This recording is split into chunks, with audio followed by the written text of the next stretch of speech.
Okay, this is my third reading from the Olmsted Guide to the Olmsted Legacy at the University of Washington, celebrating the centennial of the 1909 Alaska-Yukon Pacific Exposition. How's that picture?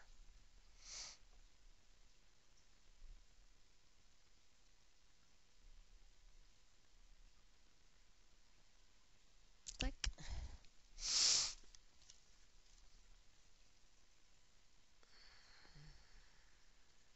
1903 panorama of University of Washington campus taken during Olmsted's first visit, showing the Fuller Oval with L.R. Lewis and Clark Halls, Parrington Hall, and Denny Hall. Nothing is there, the beginning of the campus. Prior to the 1909 Alaska-Yukon Pacific Exposition, Denny Hall, 1895, Lewis and Clark Halls, 1900, and Science, Parrington Hall, 1902, and the UW, 1895, campus were laid out surrounding a large oval opening southwest toward Lake Union. We think of the 1800s as olden days. We think of the early 1900s as olden days. But the real truth is, England was quite progressive. In the United States, you can consider it olden days because those people that saw all that stuff in England came over here and cut down the trees and killed the Native Americans and began England right here in the United States. They were quite progressive in England. And the United States didn't create the first car. Wrong. Ford did not create the first car. It was probably a Fiat in France. It was somewhere else, but it certainly wasn't the United States. So let's see. They had 3 buildings. And where did they get the idea for a college?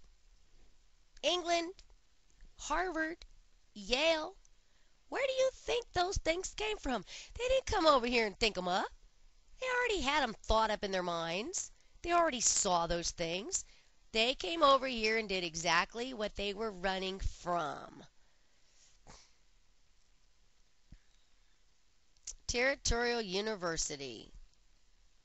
Columns from the original 1861 downtown campus, now at Sylvan Theater. 1861. 1861. John Charles Olmsted began his relationship with the University of Washington Board of Regents in 1903 during his first visit to plan Seattle's parks and boulevards. Let me read it again. John Charles Olmsted began his relationship with the University of Washington Board of Regents in 1903. During his very first visit to plan Seattle's parks and boulevards, they hired the Olmsted brothers to prepare campus plans both in 1904 and 1911. The Olmsted framework from the Alaska-Yukon Pacific can be seen in Bebb, B-E-B-B, and Gould's 1915 campus plan.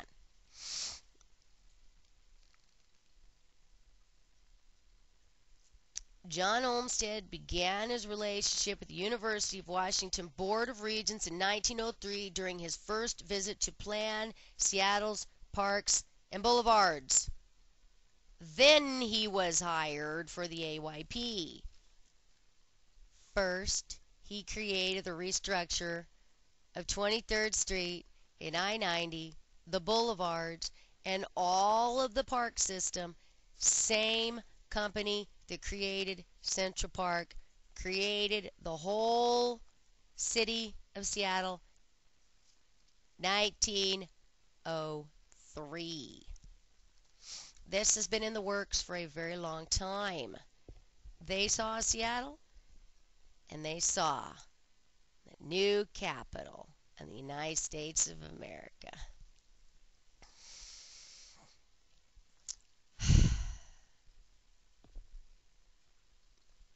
Terracotta plan.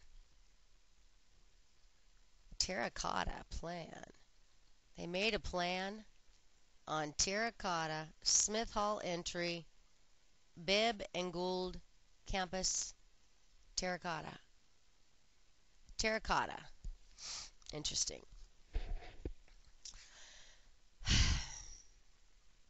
Frederick Law Olmsted Sr., 1822 to 1903, the father of landscape architecture. Frederick Law Olmsted Sr., 1822 to 1903, the father of landscape architecture. The father of landscape architecture launched a 100-year legacy when he and Calvert Vaux, V-A-U-X, Vaux, prepared the Greensward Plan for New York City's Central Park in 1858. Come on, can it show? It's not very good at picking that up. Can you see it? New York City. Oops. Central Park. 20 years later, John Olmsted, 1852 to 1920, joined the family firm, becoming a full partner in 1884. After Olmsted Sr. retired in 1895, Frederick Law Olmsted Jr., 1870 to 1957, joined the firm, and in 1898, he and John Charles formed the Olmsted Brothers firm, which continued until 1961. In 1903, the Olmsted Brothers firm began work in the Pacific Northwest, preparing plans for park systems in Portland and Seattle. In Portland, oops.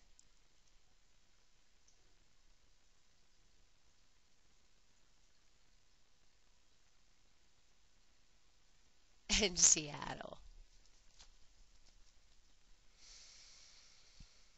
The Olmsted legacy in Seattle includes the Boulevard system, 37 parks and playgrounds, planning for the grounds of the University of Washington campus in 1904.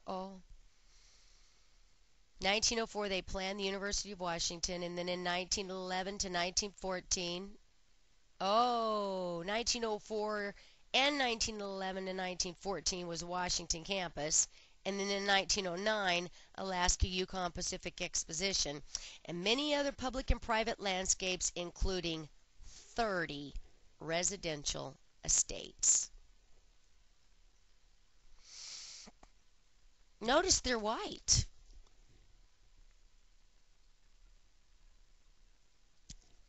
White as white can be. John C. Olmsted from 1903 until his death in 1920, and James F. Dawson from 1904 to 1941 were the principal landscape architects for the work of the Olmsted Brothers in Seattle. They were aided by designers, conceptual artists, draftsmen, and architects at their main office in Brookline, Massachusetts, and their California office.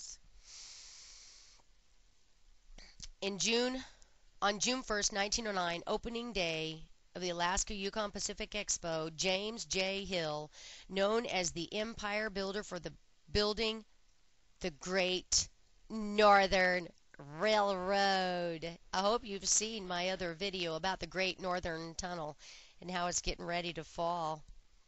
Welcome fairgoers in the Natural Amphitheater, saying the genius of the Alaska Yukon Pacific Exposition is expressed in its very name. It appears in the design of this beautiful exposition city and its integration with your state university and its future. And now they're getting ready to flood the whole area. They dammed up the river, Green River. We no longer have a Green River Valley. You remember 50 Goes West? Green River. We're in trouble, people. Big trouble.